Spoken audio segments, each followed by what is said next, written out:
The secret of getting ahead is getting started. Hello and welcome guys, मैं विश्वकर्मा आज आपके लिए लेकर के आया हूं क्लास 9 का first poem the road not taken composed bye a famous American poet Robert Frost. Friends, the road not taken ये जो पोयम है इसमें स्पेशली 4 स्टेंजाज इंक्लूड है और रॉबर्ट फ्रॉस्ट जी के बारे में ऐसा कहा जाता है कि इनकी लाइन से इंस्पायर होकर के पंडित जवाहरलाल नेहरू जी दिनों रात तरक्की करते थे। इनकी जो स्पेसिफिक लाइन थी उसको उन्होंने क्या किया था, अपने टेबल पर लिख रखा था, the woods are lovely dark and deep but I have promises to keep and miles to go before I sleep and miles to go before I sleep. Robert Frost ji की इस स्टेंजा को पढ़ करके पंडित जवाहरलाल नेहरू जी हमेशा इंस्पायर होते थे और कुछ न कुछ नया करने के बारे में और अपने इनकम्प्लीट कार्य को पूरा करने के लिए हमेशा क्या रहते थे, तत्पर रहते थे। तो फ्रेंड्स, रॉबर्ट फ्रॉस्ट जी जो भी पोयम लिखते हैं, जो भी कविताएं लिखते हैं, वो अपने में क्या होती है, विलक्षण होती है, यूनिक होती है। इन 4 स्टेंजाज के थ्रू उन्होंने क्या गजब का अपनी मेंटल एबिलिटी शो किया है और साथ ही साथ लोगों के लिए क्या इंस्पिरेशन दिया है। आइए हम इसको देखते हैं, समझते हैं आखिर बात क्या इसमें कही गई है। फ्रेंड्स, ऐसा कहा जाता है कि एक मंदिर में मूर्ति बनाने के लिए एक मूर्तिकार को बोला गया।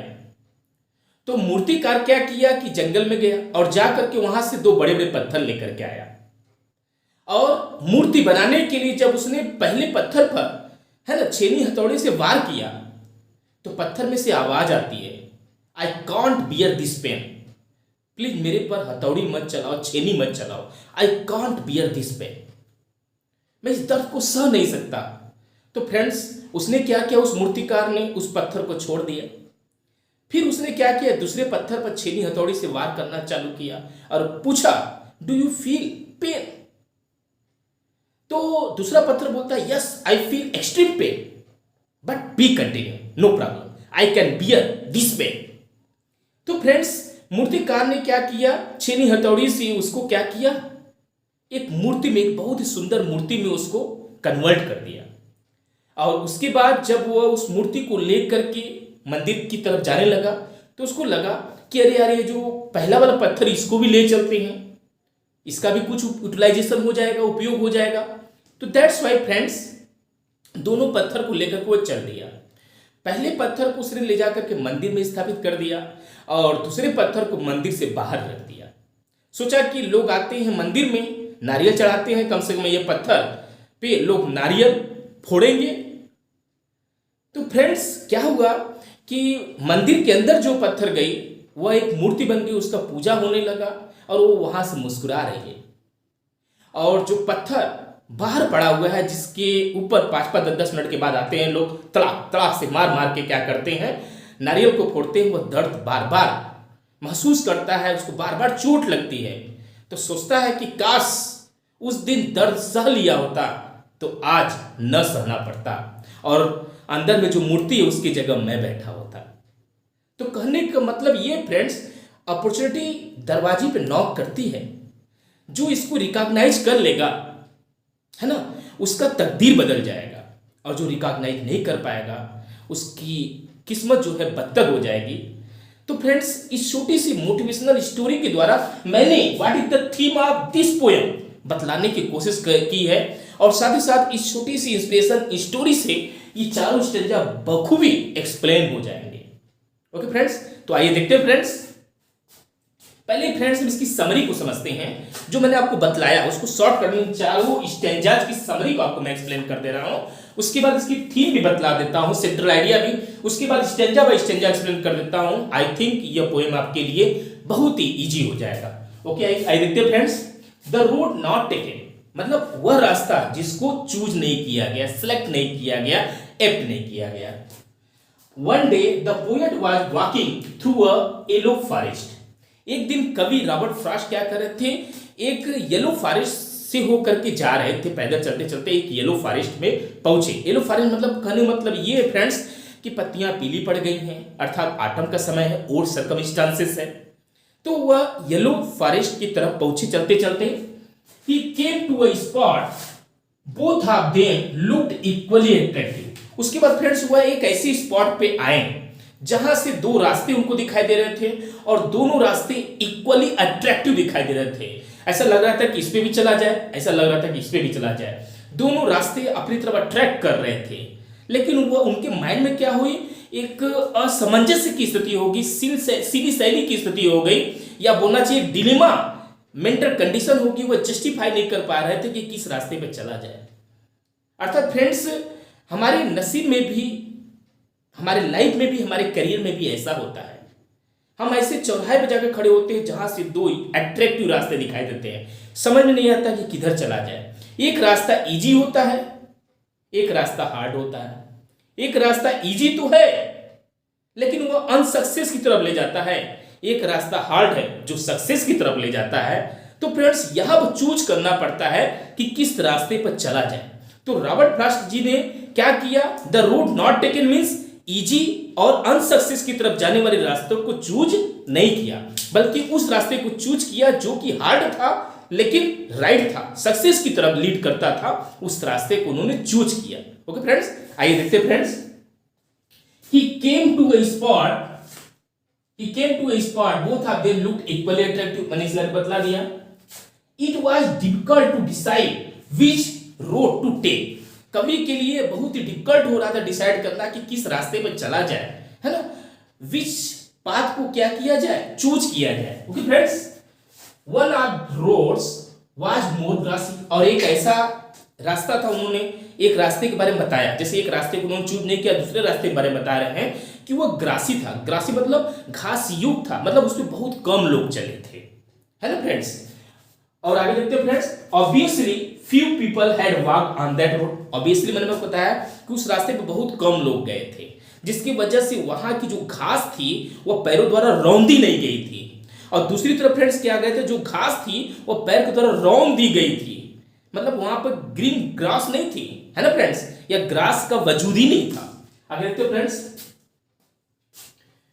He decided to take this road। और उसने, कवि ने क्या किया, डिसाइड किया कि मैं इस रास्ते की तरफ जाऊंगा। कहने मतलब फ्रेंड्स, पोएट यहां पर मौजूद है, यहां से दो रास्ते जा रहे हैं। एक रास्ता ये जो है, जो कि इजी है लेकिन अनसक्सेस की तरफ लीड करता है, और ये एक रास्ता ये है जो कि हार्ड है लेकिन सक्सेस की तरफ लीड करता है। तो कवि ने इस रास्ते को चूज किया, सेकेंड वे को चूज किया, जो कि ग्रासी था, मतलब बहुत ही कम लोग इसकी तरफ गए थे।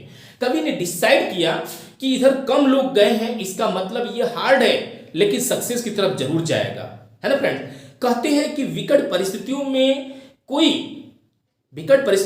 कोई क्या होता है, टूट जाता है, तो कोई रिकॉर्ड को तोड़ देता है ना फ्रेंड्स।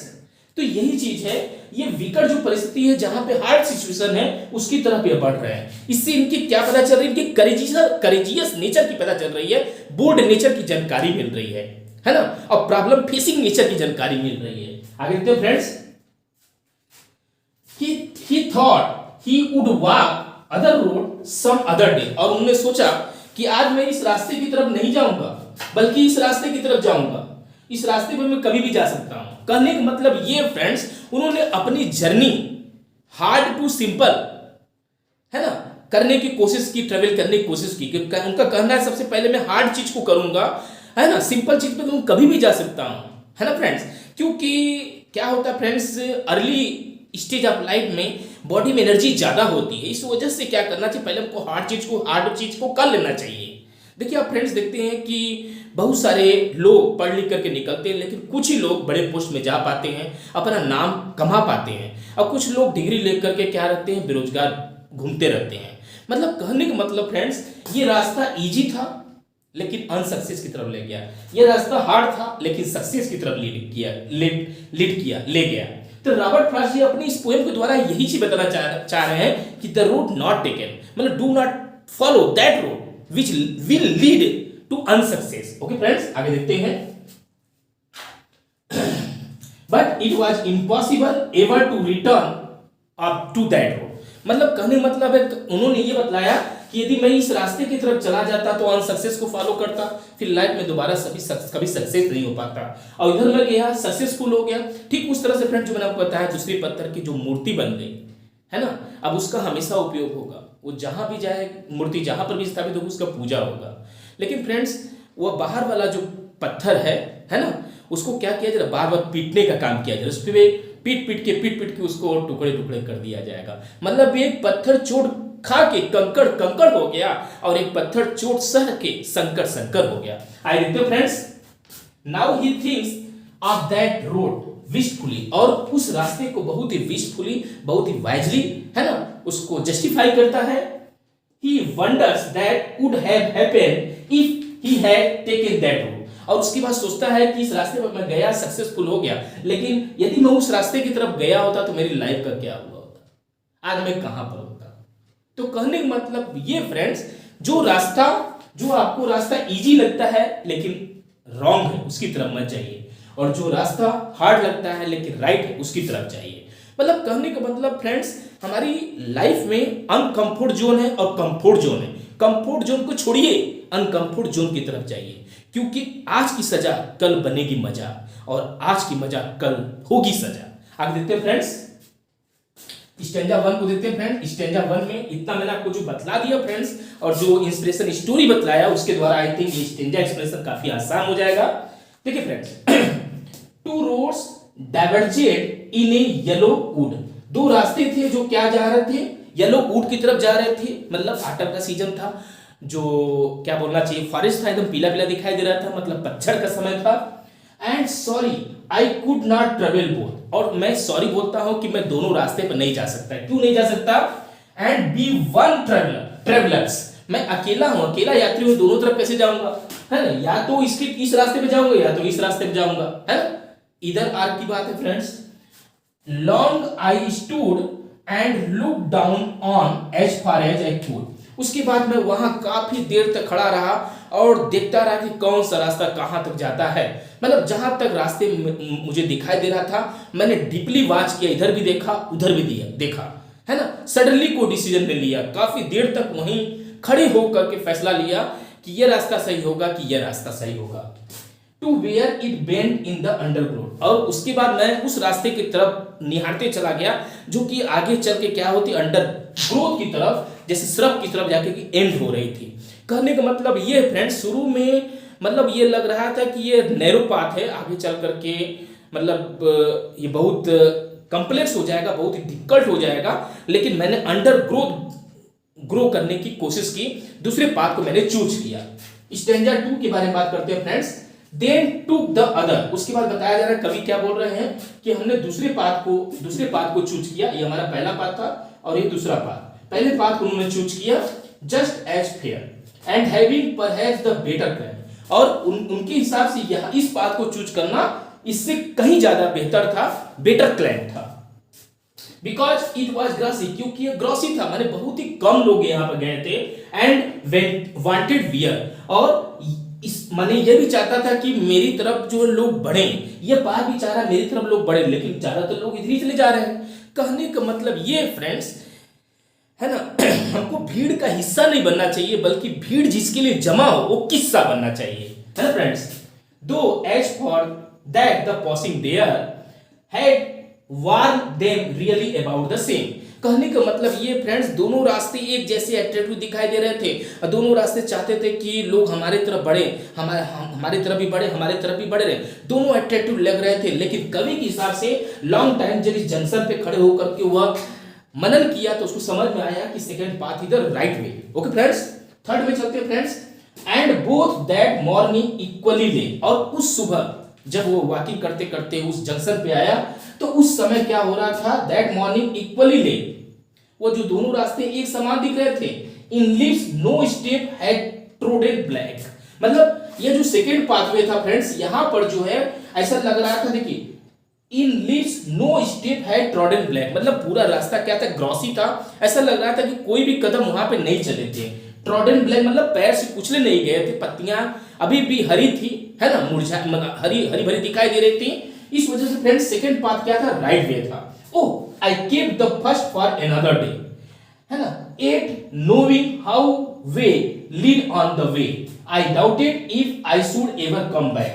कहने का मतलब है, oh I kept the first for another day, मतलब मैंने क्या किया, मैंने प्राथमिकता किसको दी, दूसरे रास्ते को, अनदर वे को, अनदर डे जो है, मतलब अनदर डे मतलब मैंने फर्स्ट रास्ते को प्राथमिकता देकर दूसरे रास्ते को प्राथमिकता दी।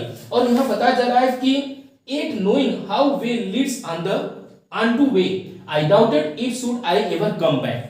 मतलब कवि को ये लग रहा है कि यदि मैं इस रास्ते की तरफ जाता जो कि अनसक्सेस को लीड करे तो शायद ही मैं कभी लौट करके वापस आ पाता। इस वजह से मैंने क्या किया, सेकेंड पाथ को फॉलो किया और आज मैं सक्सेसफुल हूं, है ना। मेरी एक आइडेंटिफिकेशन है, यदि मैं इस पाथ में गया हो तो शायद कभी लौट के नहीं आ पाता, मैं कभी सक्सेसफुल नहीं हो जाता और अपनी इस बॉडी को, अपनी इस लाइफ को खराब कर देता। Stanza 4 friends, I shall be telling this with a sign. और कहने का मतलब है मैं इस राइट पाथ को चूज किया जिसकी वजह से आने वाली पीढ़ियों के सामने भी मैं आह भर के एक्सप्लेन करने पाऊंगा क्या, somewhere ages and ages hence. मतलब जनरेशन टू जनरेशन जब भी आएगी, जब भी मेरे से पूछा जाएगा what is the secret of your success, तो मैं यही बतलाऊंगा friends, two roads diverge in a wood. दो रास्ते क्या थे, जंगल की तरफ जा रहे थे। And I took the one less travelled by, और मैंने उस रास्ते को चूज किया जहां पे बहुत कम लोग चले थे। And that made all the difference, और उसी पाथ ने क्या किया, सारा डिफरेंस बना दिया। मतलब मैं आम से खास बन गया और लोग आम से आम ही रह गए, है ना फ्रेंड्स। तो आइए देखते हैं friends, what is the theme और central idea of this poem. We should be act in decision making which may take और स्पॉइल आवर फ्यूचर। कहने का मतलब फ्रेंड्स ये है कि हमको क्या करना चाहिए, सही डिसीजन लेना चाहिए। यदि हम सही डिसीजन लेंगे तो हमारी जो फ्यूचर है वो गोल्डन हो जाएगी, और यदि गलत डिसीजन लेते हैं तो हमारी जो फ्यूचर वो क्या होती है, स्पॉइल हो जाती है ना। We must not be frightened, और हमको भयभीत नहीं होना चाहिए in taking the less trodden path. मतलब ऐसे रास्ते पर चलने पर, है ना, ऐसे रास्ते को चूज करने में हमको भयभीत नहीं होना चाहिए जिसपे बहुत कम लोग चले हैं। कहने का मतलब ये फ्रेंड्स, वो पाथ बहुत हार्ड होता है, लेकिन मैंने आपको बताया कि आज की सजा कल देगी मजा। तो यही बात है फ्रेंड्स, है ना। We must be ready to face challenges, और हमको हर चैलेंज को फेस करने के लिए रेडी रहना चाहिए, है ना फ्रेंड्स। तो आई थिंक फ्रेंड्स आपको ये समरी, ये स्टेंजा बाय स्टेंजा एक्सप्लेनेशन और सेंट्रल आइडिया इजीली समझ में आ गया होगा। तो इस वीडियो को ज़्यादा लाइक करिए, शेयर करिए एंड सब्सक्राइब करिए। Okay bye, thanks for watching.